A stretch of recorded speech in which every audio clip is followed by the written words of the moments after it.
Drama serial हसरत। सनाया और सनाया के बच्चे इस बार जब खेल रहे होते हैं तो फबिहा के फुटबॉल लग ही जाता है, जिसके बाद अरम उसके ऊपर टूट ही पड़ता है कि तुम तो मेरे बच्चे की दुश्मन बनी बैठी हो। उधर सनाया अपने ही बच्चों को इस बार अरम और फबिहा के हवाले करके आज़ाद होकर रहने वाली है, और यही फबिहा जब मां नहीं बन पाएगी तो उसके बाद तबाह बर्बाद होकर सनाया और अरम से माफ़ी मांगकर उसकी ज़िंदगी से भी निकलने की कोशिश करेगी। आने वाली किस मुकम्मल कहानी में आप सभी दोस्त देखेंगे हमजा रो रहा है, कुर रहा है, अपनी ही जिंदगी में तबाह बर्बाद होकर रह चुका है। आंखों में आंसू लिए हुए फबिहा को ही याद कर रहा है, यहाँ तक कि अपनी माँ को भी, कि किस तरह से वो जेल में गया और उसके बाद उसकी माँ इस दुनिया से चली गई। और यही फबिहा जिसने पैसे को तरजीह दी, ना कि मुझे और मेरे घर वालों को। अगर वो मेरी जिंदगी में होती तो कभी भी मेरी माँ को कुछ भी ना होता। अगर मेरी माँ इस दुनिया से गई है तो उस सबका जिम्मेदार भी यहाँ पर फबिहा ही है।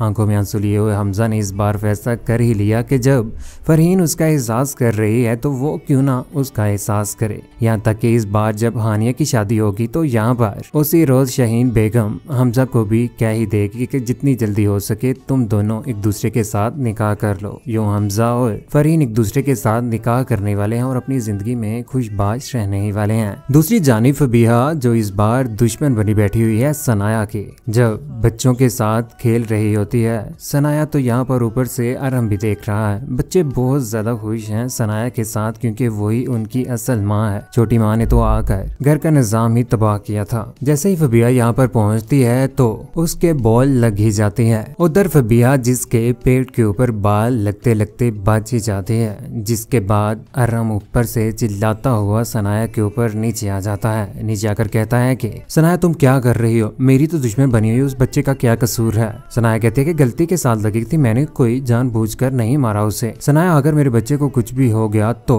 कौन जिम्मेदार था। यही बात सुनने के बाद यहाँ पर सनाया टूट कर रह जाती है कि अरम बिल्कुल भी उसका एहसास नहीं कर रहा। सनाया जिसके जख्म तो पहले ही हरे भरे थे, लेकिन उन्हीं जख्मों के ऊपर फबिहा नमक डालने के लिए यहाँ पर खड़ी है। जैसे ही अरम यहाँ से जाता है तो उसके ऊपर टूट पड़ती है। कहती है कि देखा ना अरम मेरा कितना ख्याल रख रहा है, इतना ख्याल तो आपका कभी जिंदगी में भी नहीं रखा होगा। यही बातें सुनने के बाद यहाँ पर सनाया की आंखों में आंसू आ जाते हैं, लेकिन वो फबिहा को बिल्कुल भी शो नहीं करवाती कि वो टूट कर रह चुकी है। आखिर अपनी दुश्मन को अपनी कमजोरी तो सनाया कभी भी नहीं बताएगी। फबिहा कहती है कि मोहब्बत की आग में जलना इतना मुश्किल नहीं है, मैं अगर आज जल रही हूँ तो कोई मसला नहीं है, जितना नफरत की आग में जलना है आप तो नफरत की आग में जल रहे हैं। मुझे तो मोहब्बत है, आज मोहब्बत है तो वो अरम के साथ है, मैं तो अपनी जिंदगी में बिल्कुल खुश हूँ। वाकई फबिहा अपनी जिंदगी में बिल्कुल खुश है। वो आया जो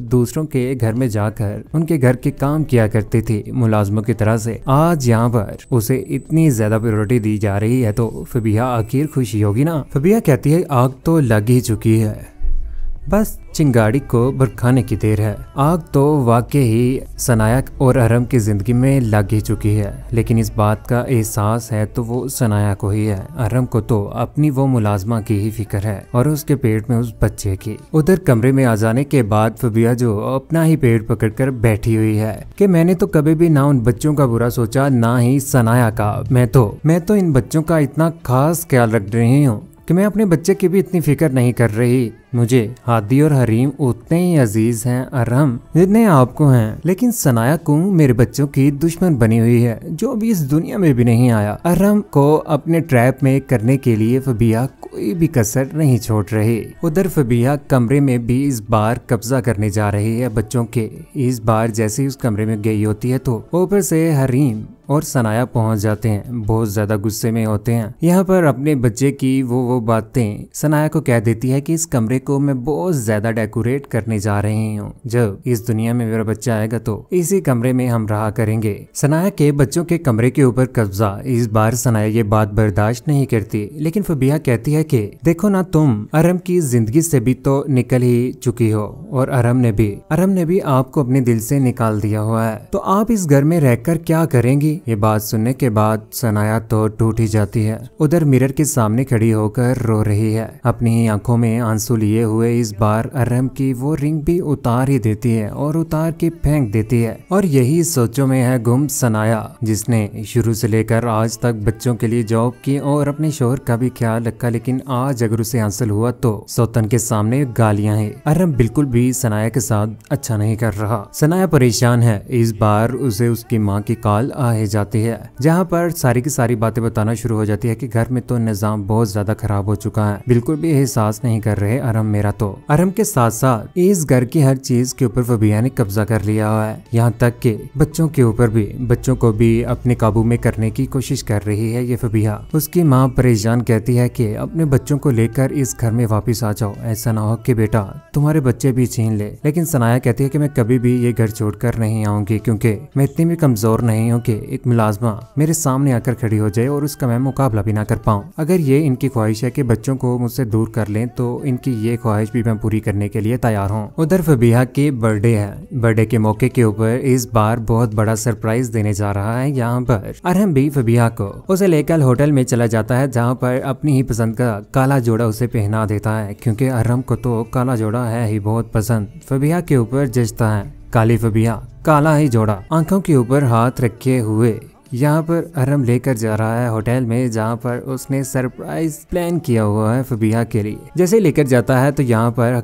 की बक्की रह जाती है फबिहा भी, जिसने कभी जिंदगी में किसी ढाबे के ऊपर बैठकर भी हमजा के साथ रोटी ना खाई हो। इस बार 7 स्टार होटल के ऊपर जाकर जब उसने ये सब कुछ देखा तो हक्की बक्की रह जाती है। फबिहा है बहुत ज्यादा खुश। अपनी खुशी का इजहार यूं करती है, कहती है कि मैंने कभी सोचा भी नहीं था कि आप इतना बड़ा सरप्राइज गिफ्ट कर देंगे और कोई मेरे लिए इतना कुछ कर सकता है, मैंने कभी सोचा भी नहीं था। अरहम यहाँ पर मोहब्बत का इजहार करता है कि तुम मेरे लिए इतनी बड़ी खुशी लेकर आ रही हो तो ये तो उसके आगे कुछ भी नहीं है। लेकिन यही खुशी इस बार हसरत और नफरत की आग में बहुत जल्द उससे छिनने जा रही है। यही बच्चा बहुत जल्द जाया होकर रह जाएगा, क्योंकि इंसान जिस तरह से सोचता है होता वैसे नहीं है। और वो इंसान जो दूसरों से हसद करता हो, दूसरों की खुशियों के ऊपर नजर रखता हो फबिहा जैसे, जिसके बाद फबिहा टूट कर रह जाएगी। और यही बच्चे वो इस बार संभालने वाले हैं। जब वो माँ नहीं बन पाएगी तो अरहम यही बच्चे से छीन कर अपनी कस्टडी में लेने ही वाला है। फबिहा सारी की सारी जिम्मेदारी उन बच्चों की संभालने वाली है, जिसके बाद यही बच्चे जब इन लड़ाई झगड़ों से तंग आकर घर छोड़कर जाएंगे तो यही अरहम जिसे फबिहा अच्छी लगा करती थी